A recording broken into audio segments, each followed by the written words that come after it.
Sup, everybody? Back this week. I feel like I should start this episode off responsibly. And by responsibly, I mean buy gold. Gold has reached record heights this week, last week, the week before because everyone's scared of inflation. That's the one issue about the government, quote unquote, helping.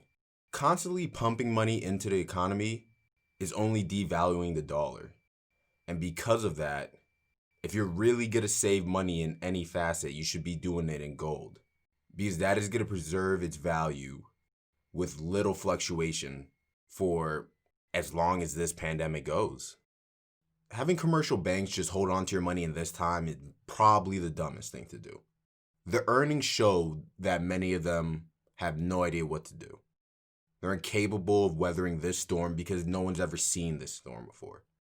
And the only thing that has stood the test of time through all types of world-changing circumstances is gold. Gold has survived through thick and thin since Jesus. God put this metal on the earth for a reason. All I'm saying is, what would Jesus do? So as I've started to trade more profusely, I've realized that the broker in which you use is very important. And maybe only an idiot would have thought the broker wasn't important. But again, you're listening to the Corrupt Cleaners podcast. Nothing we say makes sense. It just somehow makes money. So, what I've noticed personally through my biggest plunders with brokers is the execution. The ability to execute trades at the time in which you're trying to execute it is the most important thing about trading. Everyone knows buy low, sell high, but there's no way you could sell high if you put in an order to sell at 10 a.m. and it hits the strike at 10:03, but the order isn't executed until 10:10. That could cost you vast amount of money, and you might shoot someone after. I feel like this is where Robinhood struggles. Listen, either you execute or I will. And I understand that Robinhood grew exponentially with the birth of millennial traders trying to scheme the system. Most of them are probably listening to this podcast.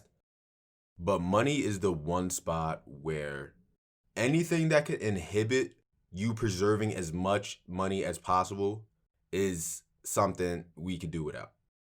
So anyone that is very invested in the stock market, and excuse me for the pun, but anyone who really views this as a profession should explore the options of, damn, another pun. I am just too nice with this shit. I'm not even trying to. But they should explore other platforms. I like Thinkorswim. I heard a lot of good things about E-Trade as well. Yes, I know they're different from Robinhood, where Robinhood doesn't take commissions. But it's good to start learning that you shouldn't be trading more than you can stomach in commissions. That's a good rule of thumb to go by.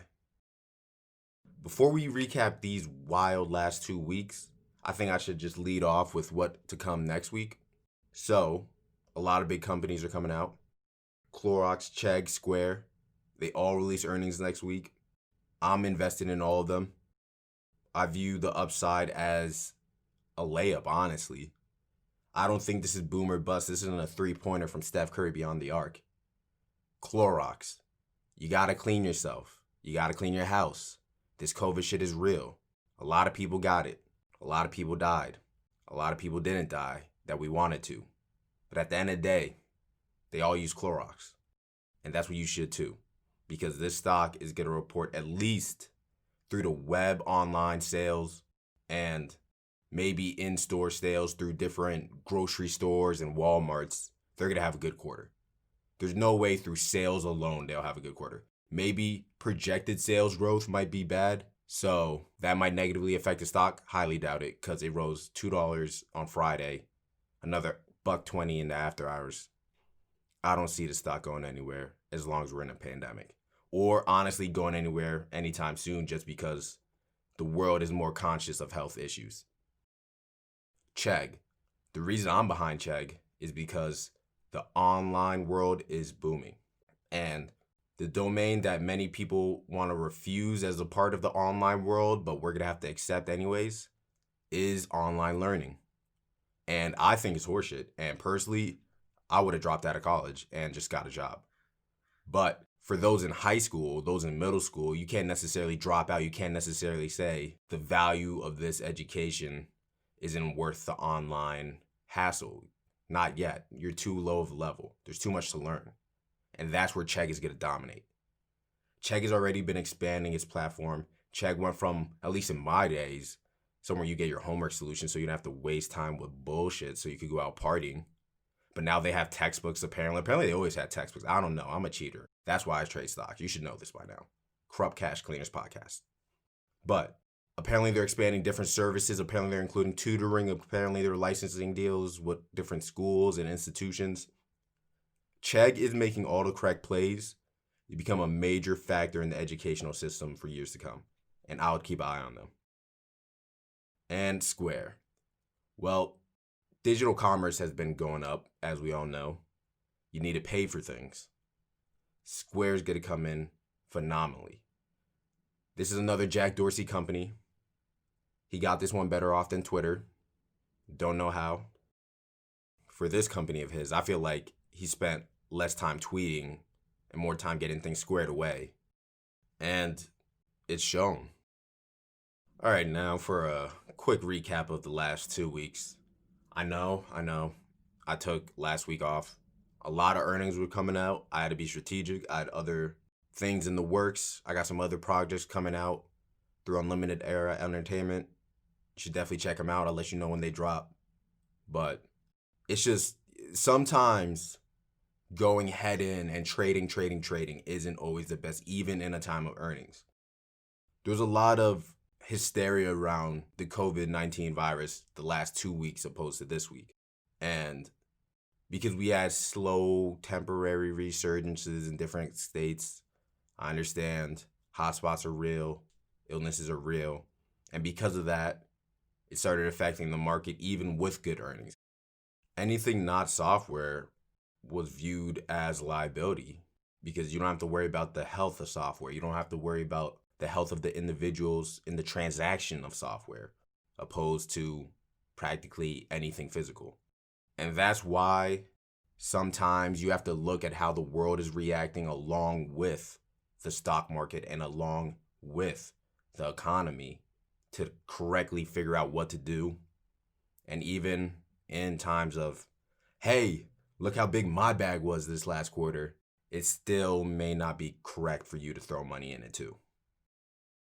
So getting right into it, Lockheed Martin did well, which is a good sign. I feel like it's a good sign for America. It's a good sign for everyone who wants to live. Lockheed Martin is our defense sector.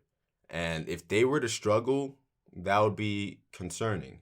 Because of a time of such international instability of relations, especially with China, RIP TikTok, not really. Hey, I never downloaded the app, but as long as it keeps the kids quiet, I don't know, man. But it's a W for everyone whenever the defense sector wins. At least if you live in America. If you're not from America, I don't know. You better get on your paper kite and figure out a way to stop these F-15s flying at you. So, Coca-Cola was in a lot of people's eye for this upcoming earnings week.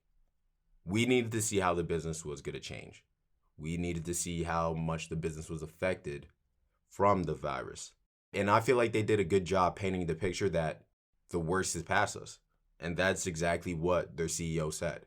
He believes that the fear toppled with the economic instability from which this COVID-19 pandemic has brought has reached the trough for at least the Coca-Cola company.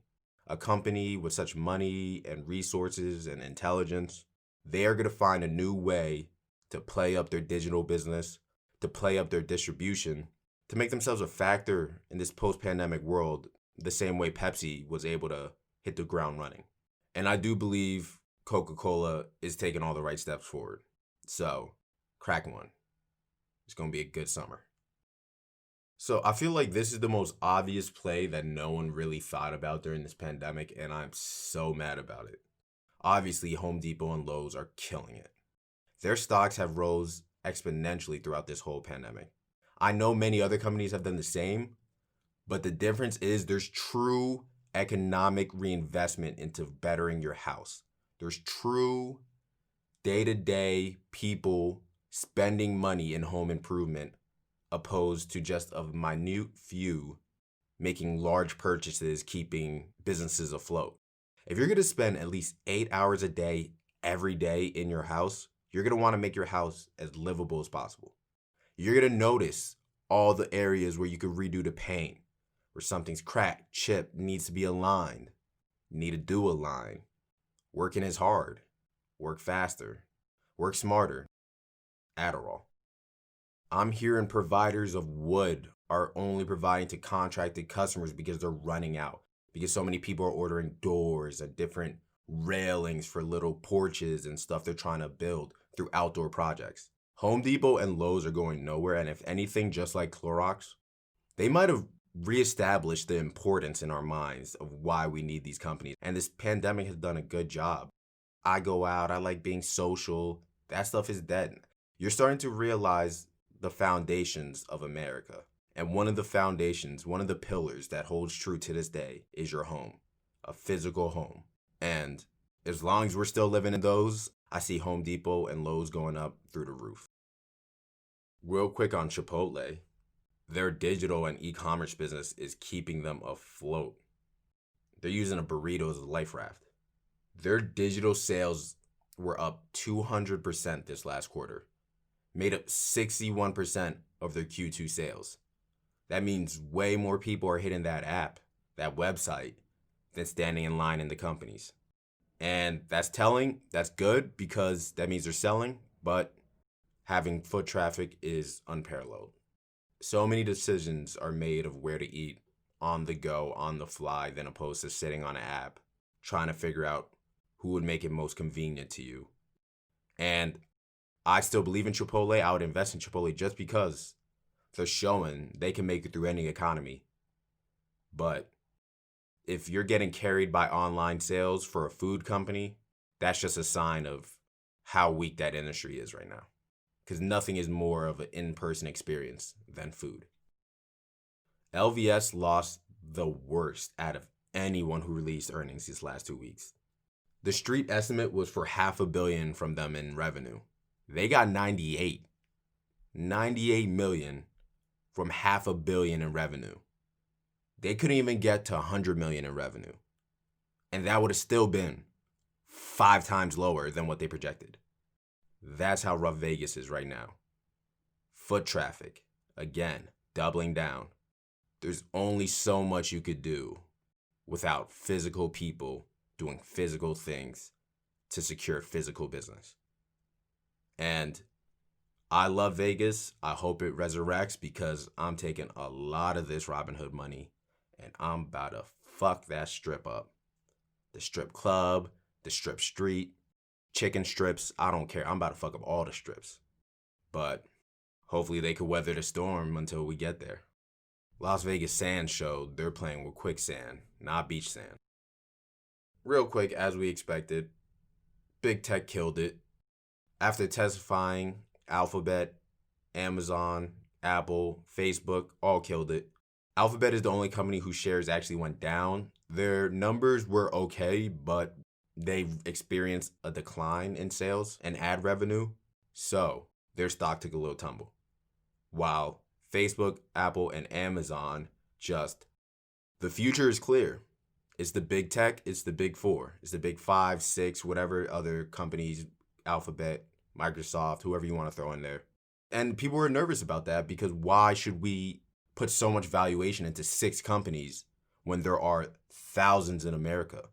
But I feel like it's also a sign of a healthy economy because capitalism is the biggest dog wins. Capitalism is if you make a good product and people want it, you're going to win. And that's what these companies have shown. So if anything, this has been the rudder in this shitstorm hurricane we're in, because if you establish good fundamentals for a business, good brand identity, good software, good user experiences, your company will survive no matter what, including in a pandemic.